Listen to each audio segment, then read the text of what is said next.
নিম্নচাপের প্রভাবে আগামীকালও বৃষ্টি থাকবে। আবহাওয়া অফিস। কক্সবাজারে অর্ধশত গ্রাম প্লাবিত। গণ আন্দোলনে শহীদদের স্মরণে শহীদ মিনারে স্মরণ সভা বিএনপির। কাল সব কারখানা চালু হবে। শ্রম ও কর্মসংস্থান উপদেষ্টা। সহিংসতা হলে অনির্দিষ্টকালীন ছুটি হুঁশিয়ারি মালিকপক্ষের। কুমিল্লায় বাস চাপায় দাদি নাতি সহ বিভিন্ন স্থানে সড়ক দুর্ঘটনায় 11 জন নিহত।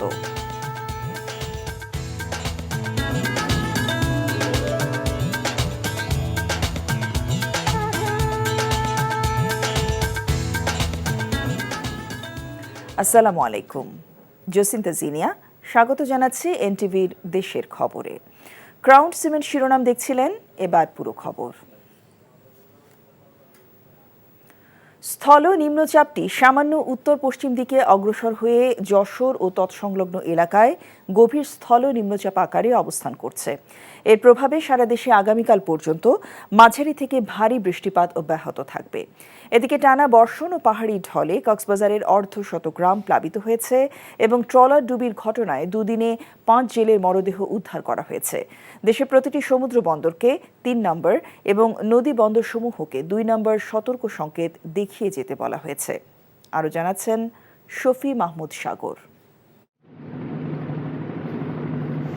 গভীর নিম্নচাপের প্রভাবে 3 দিন ধরে দেশের বিভিন্ন এলাকায় চলছে মাঝারি থেকে ভারী বৃষ্টিপাত। দেশের উপকূলীয় এলাকা ও সমুদ্র বন্দরসমূহের উপর দিয়ে বয়ে যাচ্ছে ঝোড়ো হাওয়া। গত 24 ঘন্টায় চট্টগ্রাম এবং কক্সবাজারে অতি ভারী বৃষ্টিতে ডুবে গেছে অর্ধশত গ্রাম এবং রাস্তাঘাট। দুর্ভোগে পড়েছে সেসব স্থানের এলাকাবাসী এবং কয়েক হাজার পর্যটক।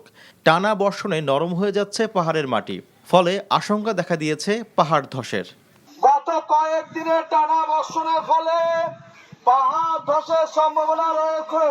এখানে ঝুঁকিপূর্ণ অবস্থা জানিও আমরা এখানে থাকতে বাধ্য, কারণ আমাদের থাকার মতো রুম কোনো জায়গা নেই। কিছু করার নাই।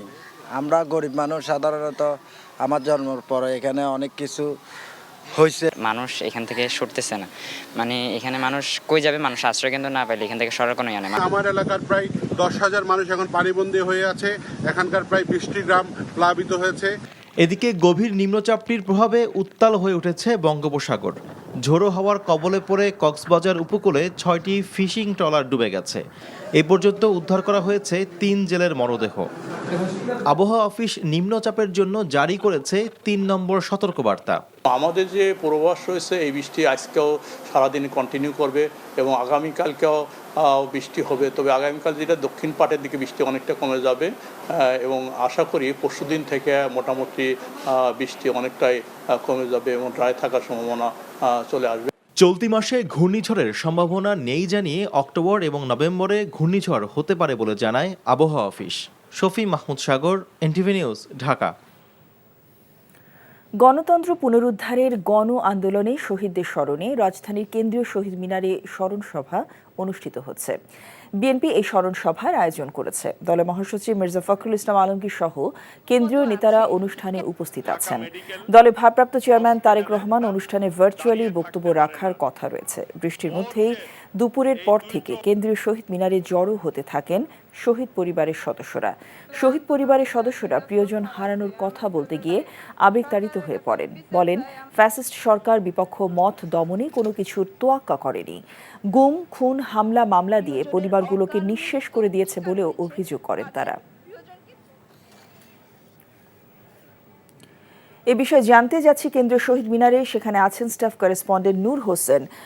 নূর, সভা তো সবে শুরু হয়েছে, তো এখন কি বক্তব্য রাখছেন, কি তথ্য আছে আপনার কাছে?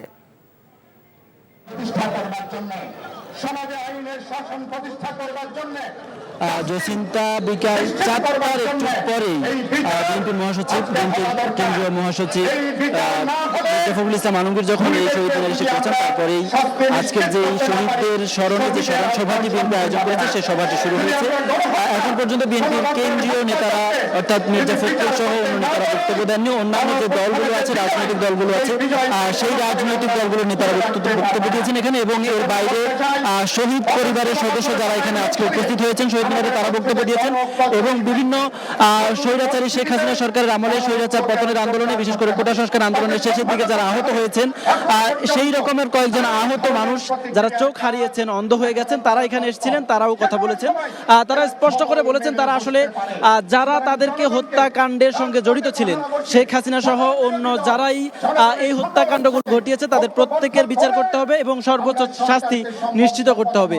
এছাড়া বাংলাদেশে শহীদদের যে ঋণ, শহীদদের যে কষ্ট, শহীদদের যে ঋণ, সেই ঋণটি পরিশোধ করা সম্ভব নয় বলে তারা স্পষ্ট করে জানিয়েছেন। এর বাইরে অন্যান্য রাজনৈতিক দলের নেতা যারা কথা বলছেন, তারাও স্পষ্ট করছেন যে বাংলাদেশে শহীদ যারা জুলাই হত্যাকাণ্ড ঘটিয়েছেন, যারা গণহত্যা করিয়েছেন, তাই সেই হত্যাকাণ্ডের সঙ্গে যারাই জড়িত ছিলেন, পুলিশের এবং অন্যান্য আইন শৃঙ্খলা রক্ষাকারী বাহিনীর সদস্যদের থেকে শুরু করে একেবারে সর্বোচ্চ পর্যায়ে যারা জড়িত ছিলেন, তাদের প্রত্যেকের বিচার নিশ্চিত করতে হবে। এর বাইরে তারা আরেকটি বিষয় বলেছেন, শহীদদের রক্ত যাতে বৃথা না যায়, যারা জীবন দিয়েছে, তারা যে নতুন বাংলাদেশের স্বপ্ন নিয়ে জীবন দিয়েছে, যে নতুন বাংলাদেশে কেউ যাতে কোনো ধরনের ষড়যন্ত্র করতে না পারে এবং জুলাই অভ্যুত্থানে অর্থাৎ আগস্টের 5 তারিখ যারা পরাজিত হয়েছেন, সেই পরাজিত শক্তিও যাতে কোনো ধরনের ষড়যন্ত্র করতে না পারে, পরাজিত শক্তি যাতে কোনো ধরনের বিশৃঙ্খল পরিবেশ তৈরি না করতে পারে, সেজন্য তারা নেতাকর্মীদেরকে সতর্ক থাকার জন্য আহ্বান করেছেন এবং একই সাথে দেশবাসীকে সতর্ক থাকার জন্য বলেছেন। তারা বলছেন কোনো ধরনের ষড়যন্ত্র যদি বাংলাদেশকে নিয়ে নতুন করে হয়, তারা সেই ষড়যন্ত্র রুখে দেবেন। জসিন্তা। দর্শক, জানছিলাম শহীদ মিনার থেকে বিএনপি স্মরণ সভার খবর। যদি আগামীকাল কোনো পোশাক কারখানায় সহিংসতার ঘটনা ঘটলে অনির্দিষ্টকালের জন্য ছুটি ঘোষণা দিয়েছে মালিকদের সংগঠন বিজিএমইএ এবং বিকেএমইএ। দুপুরে চলমান পোশাক কারখানার সংকট উত্তরণে মালিক শ্রমিকদের মতবিনিময় সভায় এ ঘোষণা দেন দুই সংগঠনের নেতারা। এ সময় গার্মেন্টস মালিকরা জানান, নিরাপত্তার নিশ্চয়তা পেলে গার্মেন্টস চলবে, আর সহিংসতা বন্ধ করে শ্রমিকদের কাজে ফেরার আহ্বান জানান শ্রমিক নেতারা। এ সময় মালিক পক্ষকে বকেয়া বেতন পরিশোধ ও শ্রমিকদের সহিংসতা বন্ধ করে সরকারের ওপর আস্থা রাখতে বলেন শ্রম ও কর্মসংস্থান উপদেষ্টা আসিফ মাহমুদ। আগামীকাল থেকে কারখানা খোলা রাখার কথা বলেন তিনি। ভরসা রাখুন এবং এই আমরা যে সেল গঠন করেছি, সেই সেলের কাছে আপনাদের অভিযোগগুলো দিন। আমরা খুব দ্রুত সময়ের মধ্যে আপনাদের যে ন্যায্য দাবিগুলো আছে সেগুলোকে কিভাবে সকল পক্ষের সাথে আলোচনার ভিত্তিতে সমাধান করা যায় সেটির ব্যবস্থা নিব। আমার প্রত্যাশা থাকবে যে শ্রমিক, মালিক, সরকার, আরো যত পক্ষ আছে সবার একটা সিনক্রোনাইজেশনের মধ্য দিয়ে আমরা এই সমস্যাগুলোকে অ্যাড্রেস করব এবং সামনের দিকে এগিয়ে যেতে পারবো। এদিকে নওগাঁয় ছাত্র জনতার অভ্যুত্থানে শহীদ পরিবারের সাথে সাক্ষাৎ এবং দুর্নীতি, চাঁদাবাজি ও সন্ত্রাসের বিরুদ্ধে মতবিনিময় সভা করেছে ছাত্র আন্দোলনের সমন্বয়করা। দুপুরে নওগাঁ সদর উপজেলা পরিষদ অডিটোরিয়ামে মতবিনিময় সভায় সমন্বয়ক মাহিন সরকার বলেন, শেখ হাসিনা সরকারের পতন হয়েছে, এখন ছাত্র জনতার ঐক্য ধরে রাখতে হবে, কোনোভাবে ঐক্য নষ্ট করা যাবে না। নিহত ও আহত পরিবারের সদস্যদের মধ্য থেকে কর্মসংস্থানের দাবিও জানান তিনি। এদিকে ঠাকুরগাঁওয়ে ছাত্র আন্দোলনে আহতদের সাথে মতবিনিময় করেন বৈষম্য বিরোধী ছাত্র আন্দোলন রংপুর বিভাগের একটি প্রতিনিধি দল। সকালে জেলা মুক্তিযোদ্ধা কমপ্লেক্সে এই সভা অনুষ্ঠিত হয়। বৈষম্য বিরোধী ছাত্র জনতার আন্দোলনে অংশ নিয়ে আওয়ামী লীগ কর্মীদের হামলায় 2 হাত হারানো মামুনের পাশে দাঁড়িয়েছেন আতিকুল ইসলাম জিয়া নামের এক ব্যক্তি। টিনশেডের বাড়ি সংস্কারের জন্য 2টি এনজিও থেকে উত্তোলন করা 60,000 টাকা পরিশোধ করে দিয়েছেন তিনি। 2 হাত হারানো মামুনের অসহায়ত্ব নিয়ে এনটিভিতে একটি প্রতিবেদন প্রচারিত হবার পর সাহায্যের হাত বাড়ান জিয়া। গত 19 জুলাই বৈষম্য বিরোধী ছাত্র জনতার আন্দোলনে অংশ নেন মামুন। ঢাকা সিলেট মহাসড়কে তাকে কুপিয়ে মৃত ভেবে চলে যায় আওয়ামী লীগ নেতাকর্মীরা। পরে তার ডান হাত কেটে ফেলতে হয়, অন্য হাত অকেজো হয়ে পড়ে। বৈষম্য বিরোধী আন্দোলন চলাকালে রংপুরে কিভাবে পুলিশের গুলিতে আবু সাইদ এবং ঢাকায় পানি খাওয়াতে গিয়ে মুগ্ধ নিহত হয়েছে সে চিত্রই অভিনয় আকারে তুলে ধরেছেন দিনাজপুরের কোমলমতি শিশুরা। সকালে দিনাজপুরের শিশু একাডেমিতে পুরস্কার বিতরণী অনুষ্ঠানে কোমলমতি শিশুরা বৈষম্য বিরোধী আন্দোলনের সেই লোমহর্ষক চিত্র অভিনয় করে দর্শকদের কাছে তুলে ধরেন। শিশুদের এমন অভিনয় দেখে আমন্ত্রিত অতিথি এবং অভিভাবকেরা আপ্লুত হন। শিশুরা বলছে, ভাষা আন্দোলন, স্বাধীনতা আন্দোলন তারা দেখেনি, তবে 2024 সালের আন্দোলন দেখেছে।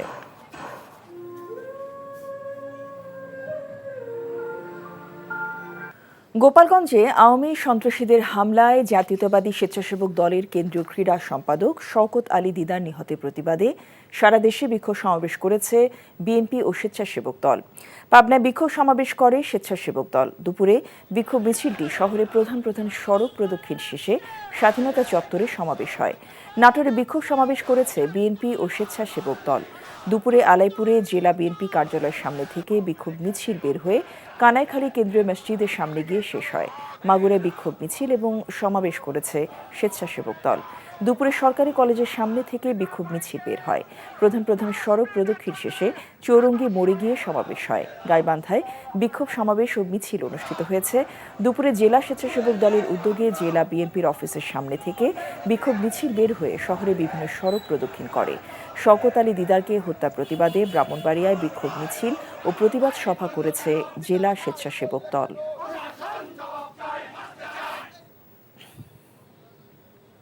এদিকে গোপালগঞ্জে আওয়ামী সন্ত্রাসীদের হামলায় কেন্দ্রীয় স্বেচ্ছাসেবক দলের ক্রীড়া সম্পাদক শওকত হোসেন দিদার নিহতের ঘটনায় এখনও মামলা হয়নি।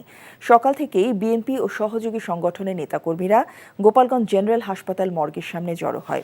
নিহতের স্বজনরাও গোপালগঞ্জে পৌঁছান। পরে দুপুরে লাশ পরিবারের কাছে হস্তান্তর করা হয়। শুক্রবার বিকেলে গোপালগঞ্জের বেদগ্রামে পথসভা করে টুঙ্গিপাড়ার জনসভায় যোগ দিতে যাচ্ছিলেন বিএনপির জাতীয় নির্বাহী কমিটির সহ সাংগঠনিক সম্পাদক সেলিমুজ্জামান সেলিম এবং কেন্দ্রীয় স্বেচ্ছাসেবক দলের সভাপতি এস.এম. জিলানি। ঘোনাপাড়া এলাকায় তাদের গাড়িবহর পৌঁছলে আওয়ামী লীগ ও সহযোগী সংগঠনের নেতাকর্মী তাদের গাড়ি থামিয়ে সশস্ত্র হামলা চালায়। এ সময় বেধড়ক পিটিয়ে ও কুপিয়ে আহত করে কেন্দ্রীয় দিদার সহ বিএনপির অন্তত ৩৫ জন নেতাকর্মীকে। হাসপাতালে মারা যান দিদার। দীর্ঘ ৮ বছর পর নিজ জন্মভূমি পাবনায় পা রাখলেন জামাত নেতা মাওলানা মতিউর রহমান নিজামীর ছেলে ব্যারিস্টার নাজিবুর রহমান মোমেন। প্রথমে তিনি সাঁথিয়া উপজেলার মনমথপুরে বাবা মাওলানা মতিউর রহমান নিজামীর কবরস্থান জিয়ারত করেন। কবরস্থানের পাশে তিনি কিছুক্ষণ নীরবে দাঁড়িয়ে থাকেন। পরে সেখানে আয়োজিত দোয়া মাহফিল ও জনসভায় যোগ দেন ব্যারিস্টার নাজিবুর। বলেন, জামায়াতে ইসলামী প্রতিহিংসার রাজনীতিতে বিশ্বাস করে না, ন্যায় বিচারে বিশ্বাস করে। হত্যা নির্যাতনের দায়ে ফ্যাসিবাদ হাসিনা ও তার দোসরদের বিচারের কাঠগড়ায় দাঁড় করানো হবে বলেও মন্তব্য করেন তিনি।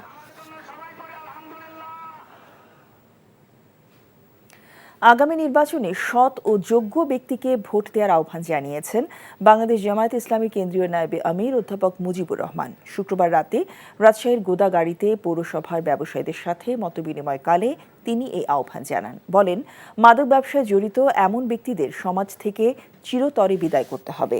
অনুষ্ঠানে জামায়াত ইসলামীর নেতা অধ্যাপক আব্দুল খালেক ও ডক্টর মোহাম্মদ ওবায়দুল্লাহ বক্তব্য রাখেন।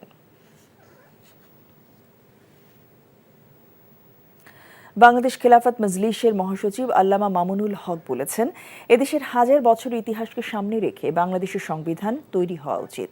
সকালে টাঙ্গাইলের শহীদ স্মৃতি পৌর উদ্যানে বৈষম্য বিরোধী ছাত্র আন্দোলনের সকল শহীদ ও আহতদের স্মরণে দোয়া এবং সমাবেশে প্রধান অতিথির বক্তব্যে তিনি এসব কথা বলেন। তিনি বলেন, শেখ হাসিনার রাজনীতি ছিল প্রতিশোধ ও প্রতিহিংসার রাজনীতি।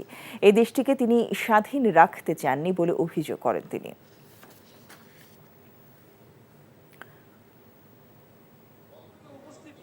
ফেনীর বন্যায় ক্ষতিগ্রস্ত কৃষকদের মাঝে আমনধানের চারা বিতরণ করেছেন বাংলাদেশ আনসার ও গ্রাম প্রতিরক্ষা বাহিনীর মহাপরিচালক মেজর জেনারেল আব্দুল মোতালেব সাজ্জাদ মামুন। সকালে বন্যায় ক্ষতিগ্রস্ত ফুলগাজী ও পরশুরাম উপজেলার কৃষকদের মাঝে এই চারা বিতরণ করেন তিনি। চারা সংগ্রহের সার্বিক ব্যবস্থাপনায় ছিলেন কুমিল্লা রেঞ্জ কমান্ডার আশিস কুমার ভট্টাচার্য। পরে মহাপরিচালক ফুলগাজী উপজেলা কমপ্লেক্সে ২০০ জন কৃষক এবং পরশুরাম পাইলট হাই স্কুল মাঠে আরও ২০০ জন কৃষকের মাঝে ধানের চারা বিতরণ করেন। পর্যায়ক্রমে আরও কৃষকদের পুনর্বাসনের আওতায় আনার পরিকল্পনার কথা জানান তিনি।